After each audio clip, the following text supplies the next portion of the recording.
د پښتون ژغورنې ښځینه مخکښې غړې ثنا اعجاز نننۍ خبرو ټول پاکستان حق حیران کړ. د چې هغې د اشرف غني او افغانانو په اړه څه ویلي دي، ډیره مهمه او ضروري ویډیو ده. ویډیو تر پایه را سره وګورئ، په ډیر څه به پوه شئ. ګرانو مینوالو، السلام علیکم، وخت مو په خیر. د پښتون ژغورنې غورځنګ مخکښې غړې ثنا اعجاز په پېښور کې د ارمان لوڼي د لومړي تلین په مناسبت جوړه شوې غونډه کې د پاکستان د بهرنیو چارو وزارت ته په خطاب کې وویل: ولسمشر غني زموږ افغان ورور دی، ځکه منظور پښتين او موږ ټول افغانان یو، نو په دې توګه یې حق دی چې د یو افغان ورور پوښتنه وکړي او په حق کې غږ پورته کړي.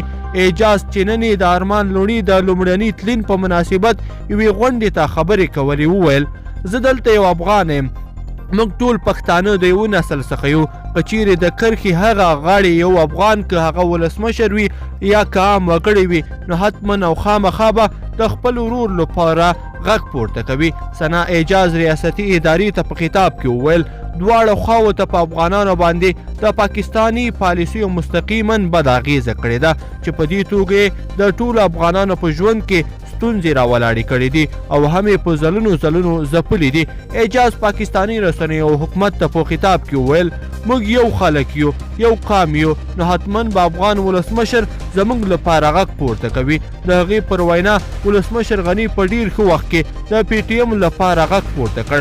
ثنا اعجاز د خپلو خبرو پر دوام وویل: په اوسني وخت کې په پاکستان کې د پښتون ژغورنې غورځنګ بې شمېره غړي د خپلو مبارزو په نتیجه کې نیول شوي دي، چې په دې وخت کې په کار ده د نورو هیوادونو ولسمشران او مهم غړي هم د پښتنو لپاره غږ اوچت کړي.